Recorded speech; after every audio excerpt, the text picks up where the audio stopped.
Welcome back F11 members to part 2 of the Fundamentals of Post-Production video tutorials for issue 71, December 2017. Now in the workflow series in this very issue, I take you through the cleaning of images, the removal of dust spots and the removal of unwanted details and distracting objects within the picture. So I thought we'd do a video to explain the process and show you how it's done. So on the screen in front of you, I have a picture from that beautiful morning down at Dancing Ledge on the Jurassic Coast. Absolutely fabulous session. Lovely water, waves breaking, a fisherman actually on the ledge, and just at the critical moment, a little gap in the clouds enabling me to see that sun rising there. So now what I need to do to the picture is actually to zoom in and check it for any dust that was on the sensor, any spots. Now my camera has, like most cameras I think now, has a self-cleaning option for its sensor. Nevertheless, you still see imperfections, particularly in areas such as this, the top of the sky there, where you get this even-toned areas. Any kind of blemish up there is really going to stand out. So I zoom into 100%. I just bring in my navigator there so you can see what I'm doing there. And I go Command plus to zoom in on the keyboard. And I go up to 100%, and I want to move around the image area logically to check for imperfections. So I start here top left, and really, considering I've been shooting with this camera for over probably 2 years now, it's the sensor's still remarkably clean. If I click on the taskbar down here at the bottom, it'll move to the right there, and can you see there? There is a blemish that needs removing. So let's just bring it back into the center of the screen there. And the best tool for doing this is without doubt the spot healing brush. Now there are various options for removing blemishes, for dust busting in pictures. Used to use the clone tool a lot, but I have to say I think the healing brush has really made cloning tool much less, we use it a lot less. If I right click on the healing brush, it gives me my options here, and I'm going to select spot healing brush, which I think is really the most useful thing. And you can see here now I can see actually my brush tip there as a circle here. Now I can actually select that my brush size. If I go up here, I can click on that drop down menu. I can adjust my brush size with this slider up or down.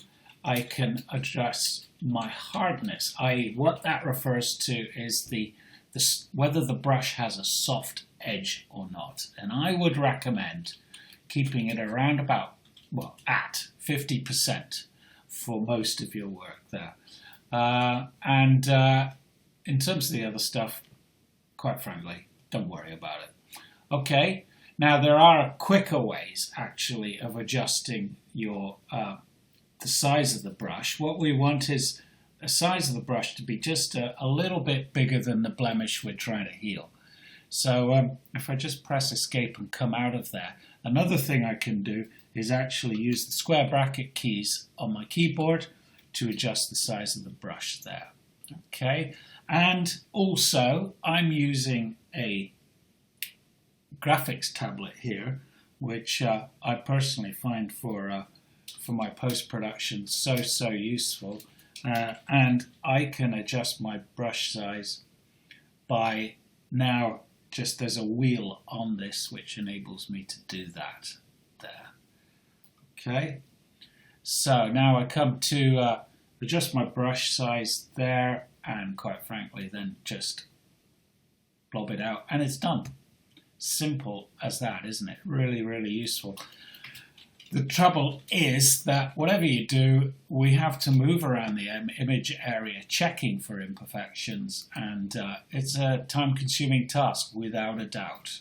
Nevertheless, there's nothing worse than printing an image up big and then seeing something there on the finished print that you think, I wish I'd taken out. So that's pretty much dust busting. There's no great... just removing blemishes like that is relatively simple. So I continue to move around my image looking for any kind of details there that need taking out. And this seems to be a remarkably clean picture. So let's now look at another image and consider this shot here done at Gold Hill in Shaftesbury. And I chose to shoot it with this mother and her young child there in the shot. Increasingly, I'm liking to do pictures with, particularly in towns and villages, with people in the picture. You know, it gives a bit of interest to the picture. It came together nicely, really, that shot. The light's a bit weak, but nevertheless, it's just such a classic scene that one I've shot many, many times, I have to say. But now I've got some difficult decisions to make about this picture, because I could start zooming in and actually start depriving the residents of Shaftesbury of their television reception and power and vital services. So just moving around the image, there's in the middle distance, there's a few bits and pieces there that I think are quite distracting.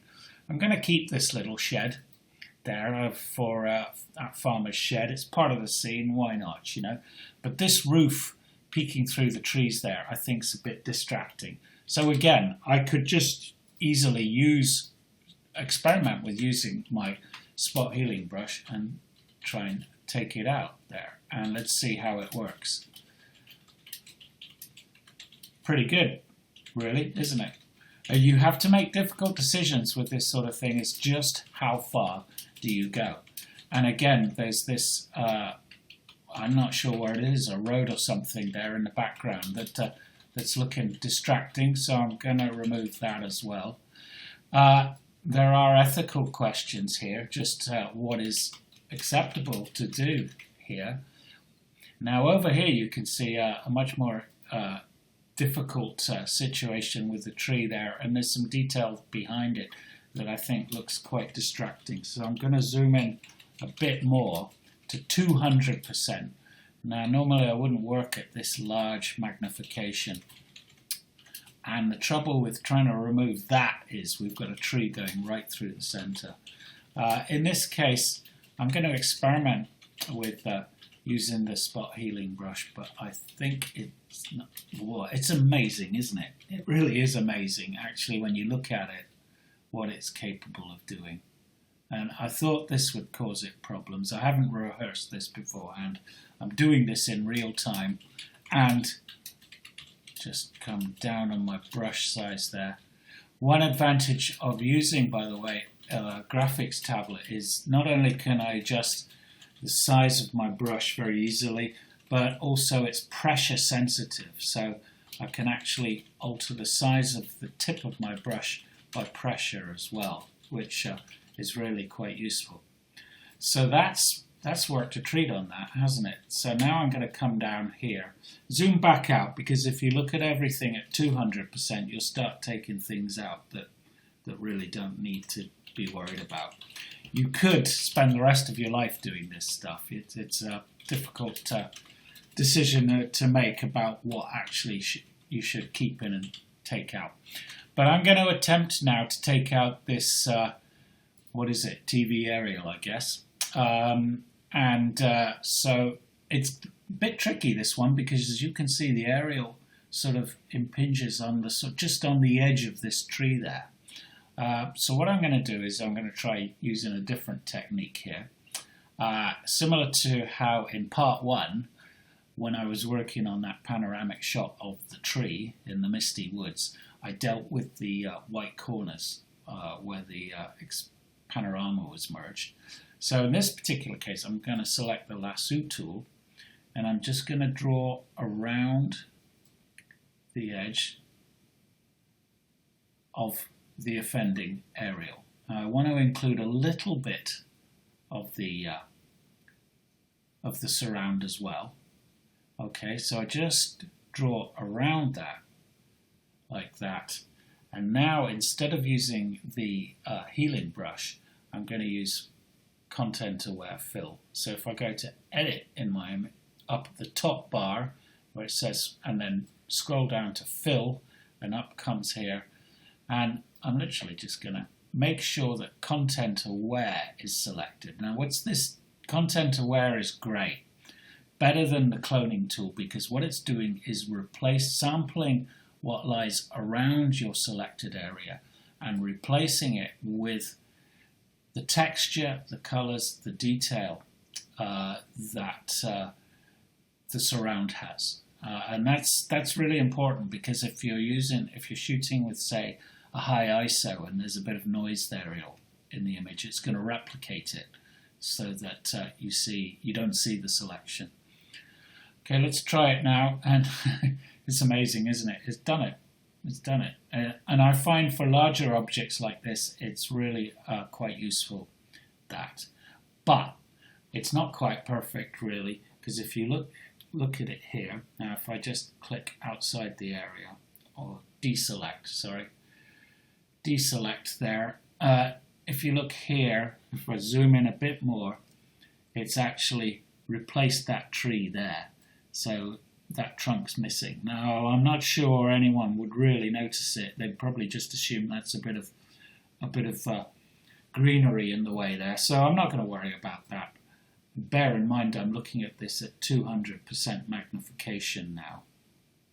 And I'm now going to zoom back out to 100%.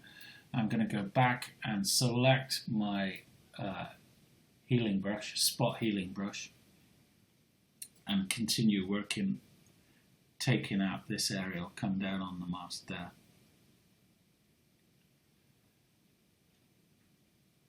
Sometimes it doesn't quite get it right, and you have to go back and experiment. Now here at the edge of the chimney, it's getting a bit confused here. Let's zoom in again and see just what we're doing here.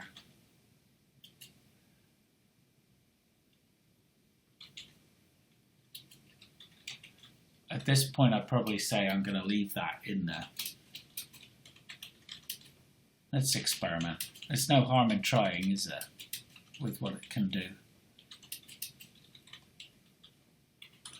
I do believe it's magic. I have to say, this is a task that I don't do that much. Wendy's much better at it than I am, so she's the one who works on all the pictures to take out imperfections. And you can see in that area there, it's cleaned that up nicely. It's much less distracting. I'm going to do the same with this aerial here. And again, just the spot. No, in this particular case, let's go back to using the healing. So if I go lasso and just draw around this, I find it quicker, quite frankly, doing it this way.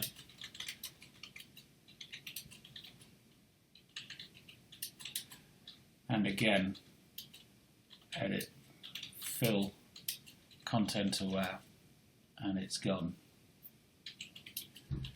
Right, that cable there, those two cables I think are distracting, so let's work on those.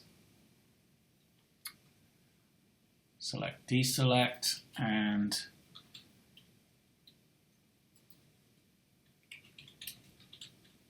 spot healing brush again. Just come across on these cables here.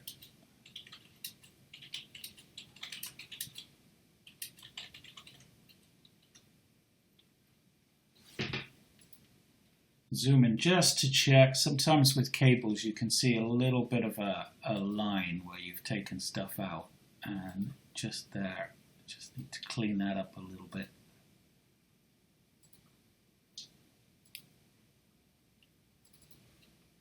Good. One more cable here. We really are depriving Sharpsbury of its essential services, aren't we? Again, spot healing brush. And I'm using my pressure sensitive brush to just make sure I've just got the right size to take this out. Personally, I find it really difficult now editing pictures without my graphics tablet. So it's I've grown so used to using it. That's much better. And now let's zoom out on the image and look at it normal magnification. By the way, I can use this tool here. If I click on this, this is my magnification tool up there, and I can use fit screen or fill screen to judge the size of the image, or I can just use the navigator tablet there. Okay, so that's essentially removing details and dust busting in a nutshell. Okay, we'll love to hear your thoughts on what you'd like to see in future post-production video tutorials, so we hope to hear from you. Thank you.